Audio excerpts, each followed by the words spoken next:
ಆರೋಪಿ ಅಲ್ತಾಫ್ನನ್ನ ಸದ್ಯ ಪೊಲೀಸರು ಬಂಧಿಸಿದ್ದಾರೆ. ಉಡುಪಿ ಜಿಲ್ಲೆಯ ಕಾರ್ಕಳದಲ್ಲಿ ನಡೆದಂತಹ ಘಟನೆ ಇದು. ಯುವತಿಯನ್ನ ಸಾಮೂಹಿಕವಾಗಿ ಅತ್ಯಾಚಾರ ಮಾಡಿದ್ರಾ ಅನ್ನೋದು ಪ್ರಶ್ನೆ. ಹಿಂದೂ ಪರ ಕಾರ್ಯಕರ್ತರು ಇಂಥದ್ದೊಂದು ಗಂಭೀರ ಆರೋಪ ಮಾಡ್ತಿದ್ದಾರೆ. ಸಂತ್ರಸ್ತೆಗೆ ಇನ್ಸ್ಟಾಗ್ರಾಮ್ ಮೂಲಕ ಅಲ್ತಾಫ್ ಪರಿಚಯ ಆಗುತ್ತೆ.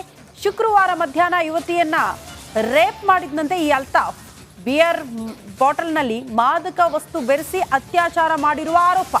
ನಿನ್ನೆ ಹಿಂದೂ ಕಾರ್ಯಕರ್ತರೇ ಜೋರು ಪ್ರತಿಭಟನೆ ಮಾಡಿದ್ರು ಈ ವಿಚಾರಕ್ಕೆ ಸಂಬಂಧಪಟ್ಟಂತೆ. ಸದ್ಯ ಅತ್ಯಾಚಾರ ಪ್ರಕರಣ ದಾಖಲಿಸಿಕೊಂಡಿರುವಂತಹ ಪೊಲೀಸರು ಸಂತ್ರಸ್ತ ಯುವತಿಯ ಹೇಳಿಕೆ ಆಧರಿಸಿ ಆರೋಪಿಯ ಬಂಧನ ಕೂಡ ಆಗಿದೆ. ಮುಂದಿನ ಕ್ರಮ ಕೈಗೊಳ್ತಾರೆ.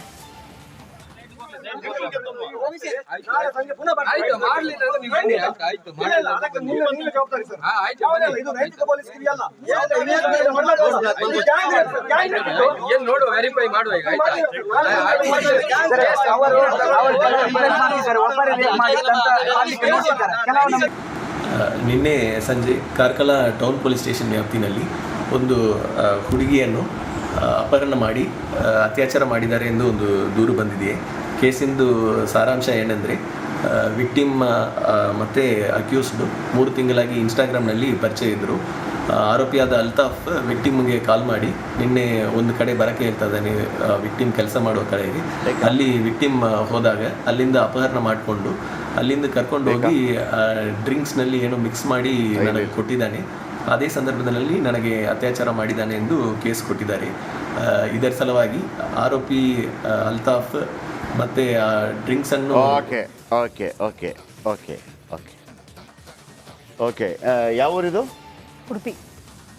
ಇದೊಂದು ಕಾರ್ಕಳದ ಹತ್ರ. ಅದು ಕಾರ್ಕಳ ಅಲ್ಲ, ಕಾರ್ಕಳ. ನೀವೇನು ಕಾರ್ಕಳ, ನಾನೀಗ ಬಾಗಲಕೋಟೆ ಅಂತ ಹೇಳ್ತೀನಾ? ಕಾರ್ಕಳ. ಸೂರತ್ಕಲ್ ಅಲ್ಲ, ಸುರತ್ಕಲ್. ನೀವೇ ನಾನು ಹಂಗೆ ಹೇಳ್ದ ಕಾರ್ಕಳ ಅಂತ. ಹೌದು, ಕಾರ್ಕಳ ಅಂತ ಹೇಳಿದ್ರಿ.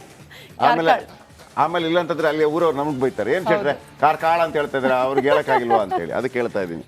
ಆಮೇಲೆ ನಾನು ಸಪೋರ್ಟ್ ಮಾಡ್ಬೇಕಲ್ಲ ಅದಕ್ಕೆ. ಬಾಗಲಕೋಟೆ ಅಂತ ಹೇಳಿದ್ರು, ನಾನು ಬಾಗಲಕೋಟೆ ಅಂತ ಹೇಳ್ತಾ ಇದ್ದೀನಿ ಅಂತ ಹೇಳಿ.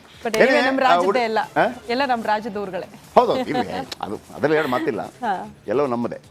ಬನ್ನಿ, ನಮ್ಮ ಉಡುಪಿ ರಿಪೋರ್ಟರ್ ಇದ್ರ ಬಗ್ಗೆ ಹೆಚ್ಚಿನ ಮಾಹಿತಿ ಕೊಡ್ತಾರೆ. ಏನಿದು ಈ ತರ ಎಣ್ಣೆ ಹೊಡಿಸಿ ರೇಪು, ಆಮೇಲೆ ಪತ್ತೆ ಇದು ಬಹಿರಂಗ ಆಗಿದ್ದು ಹೇಗೆ?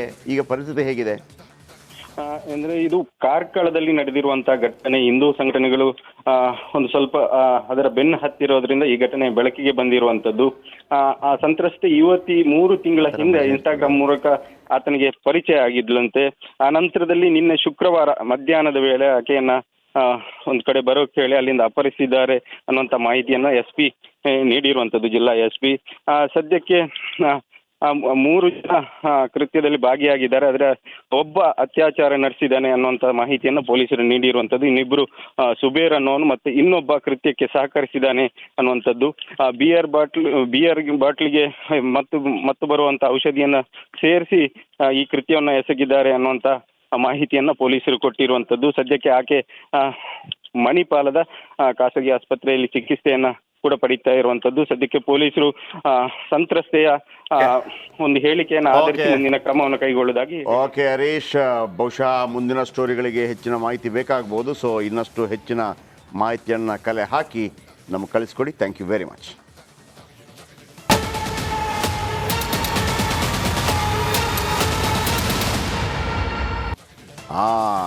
ಈಗ ಬಂತು ನೋಡಿ ಮುಡಾ ಹಗರಣ. ಇದಕ್ಕೆ ತುಂಬಾ ಜನ ಕಾಯ್ತಾ ಇದ್ರು. ಆಮೇಲೆ ಈಗ ಸ್ಟೋರಿ ನೋಡಿದ ತಕ್ಷಣ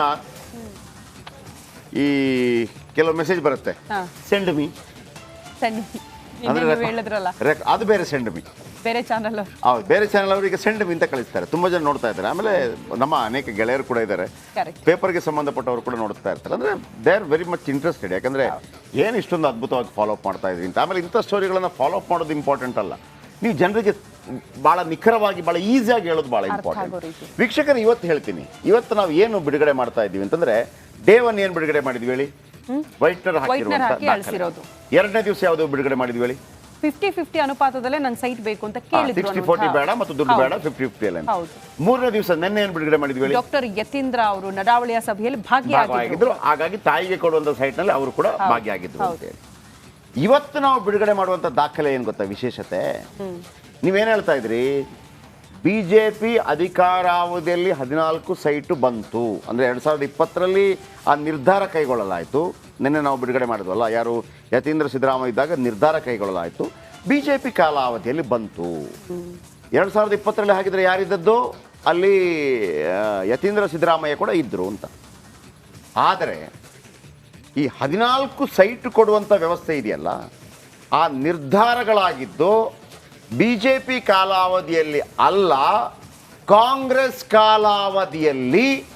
ಆಗಲೂ ಕೂಡ ಸಿದ್ದರಾಮಯ್ಯನವರು ತಮ್ಮ ಅಧಿಕಾರವನ್ನು ದುರುಪಯೋಗ ಪಡಿಸ್ಕೊಂಡ್ರಾ ಅನ್ನುವಂಥ ರೀತಿಯ ರೆಕಾರ್ಡ್ ಇವತ್ತು ನಿಮ್ಮ ಮುಂದೆ ಇಡ್ತಾ ಇದ್ದೀವಿ. ಅಂದರೆ ಮತ್ತೊಮ್ಮೆ ಹೇಳ್ತಾ ಇದ್ದೀನಿ, 2024ರಲ್ಲಿ BJP ಅಧಿಕಾರಾವಧಿಯಲ್ಲಿ ಅದು ಸಿಕ್ಕಿರ್ಬೋದು 14 ಸೈಟು. 2020ರಲ್ಲಿ ಯಾರು ಯತೀಂದ್ರ ಸಿದ್ದರಾಮಯ್ಯ ಆ ಸಭೆಯಲ್ಲಿದ್ದಿರ್ಬೋದು. ಆದರೆ 2017ರಲ್ಲೇ ಇಂಥ ಒಂದು ನಿರ್ಣಯವಾಗಿತ್ತು. ಎಷ್ಟು? 2017. 2018ರಲ್ಲಿ ಮುಖ್ಯಮಂತ್ರಿ ಯಾರು? ಸಿದ್ದರಾಮಯ್ಯ. ಹೌದು. ಈಗ ರೆಕಾರ್ಡ್ ನಿಮ್ಮ ಮುಂದೆ. ರಿಪಬ್ಲಿಕ್ ಕನ್ನಡದಲ್ಲಿ 4ನೇ ದಿನವೂ ಸರಣಿ ಸುದ್ದಿ ಸ್ಫೋಟ. ಕೆಲವೇ ಕ್ಷಣ ಮತ್ತೊಂದು ಬಿಗ್ ಬ್ರೇಕಿಂಗ್ ನ್ಯೂಸ್. 4ನೇ ದಾಖಲೆಯಲ್ಲಿ ಯಾರು ಎಕ್ಸ್ಪೋಸ್ ಆಗ್ತಾರೆ? 5ನೇ ದಾಖಲೆಯ ಸ್ಫೋಟಕ ಸತ್ಯ ಯಾವುದು? ಎರಡು ಕೊಡ್ತೀವಿ ಇವತ್ತು. ಮುಡಾ ಹಗರಣದ ಮತ್ತೊಂದು ದಾಖಲೆ ಬಹಿರಂಗ. 3 ದಿನದಲ್ಲಿ 3 ಎಕ್ಸ್ಕ್ಲೂಸಿವ್. 2 ಕೊಡ್ತೀವಿ ಇವತ್ತು, ಬ್ಯಾಕ್ ಟು ಬ್ಯಾಕ್ 2. ಆಗಸ್ಟ್ 21ರಂದು ವೈಟ್ನರ್ ಹಾಕಿದ್ದು. ಆಗಸ್ಟ್ 22ರಂದು CM ಪತ್ನಿ ಬರೆದ ಪತ್ರಕ್ಕೆ ಸಾಕ್ಷ್ಯ ಕೊಟ್ಟಿದ್ವಿ. ನಿನ್ನೆ ಮುಡಾ ಸಾಮಾನ್ಯ ಸಭೆ ನಡಾವಳಿಯ ದಾಖಲೆ ರಿಲೀಸ್ ಮಾಡಿದ್ವಿ. 20/11/2020 ನಡೆದಿದ್ದ ಸಭೆಯ ದಾಖಲೆ ರಿಲೀಸ್. ಅದು ನಿನ್ನೆ ತನಕ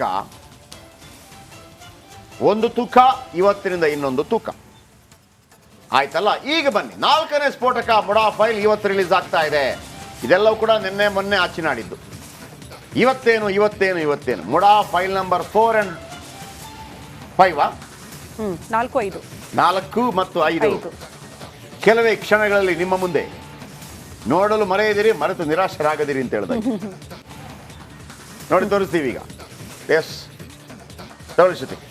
ಓಕೆ, ಇವತ್ತು 4 ಮತ್ತು 5ನೇಯ ದಾಖಲೆ ಬಿಡುಗಡೆ ಆಗ್ತಾ ಇದೆ. ಯಾರು ಎಕ್ಸ್ಪೋಸ್ ಆಗಬಹುದು, ಯಾವುದಕ್ಕೆ ಸಂಬಂಧಪಟ್ಟಂತ ಮಾಹಿತಿ ನಿಮ್ಮ ಮುಂದೆ. 4ನೇ ಸ್ಫೋಟಕ ಮುಡಾ ಫೈಲ್ ಇವತ್ತು ರಿಲೀಸ್ ಆಗ್ತಾ ಇದೆ ನಿಮ್ಮ ರಿಪಬ್ಲಿಕ್ ಕನ್ನಡದಲ್ಲಿ. 3 ದಿನ 3 ಮೆಗಾ ಎಕ್ಸ್ಕ್ಲೂಸಿವ್ ದಾಖಲೆಯನ್ನ ರಿಪಬ್ಲಿಕ್ ಕನ್ನಡ ಬ್ರೇಕ್ ಮಾಡಿತ್ತು. ಇವತ್ತು 4 ಮತ್ತು 5ನೇ ಎಕ್ಸ್ಕ್ಲೂಸಿವ್ ದಾಖಲೆ. ಕೆಲವೇ ಕ್ಷಣಗಳಲ್ಲಿ 4ನೇ ದಾಖಲೆಯನ್ನ ನಿಮ್ಮ ಮುಂದೆ ರಿಪಬ್ಲಿಕ್ ಕನ್ನಡ ಇಡ್ತಾ ಹೋಗುತ್ತೆ. CM ಪತ್ನಿಗೆ ಬದಲಿ ನಿವೇಶನ ತೀರ್ಮಾನ ಆಗಿದ್ದು ಯಾವಾಗ ಗೊತ್ತಾ? ಯಾವ ಸರ್ಕಾರದ ಅವಧಿಯಲ್ಲಿ 50-50 ತೀರ್ಮಾನ ಆಗಿದೆ?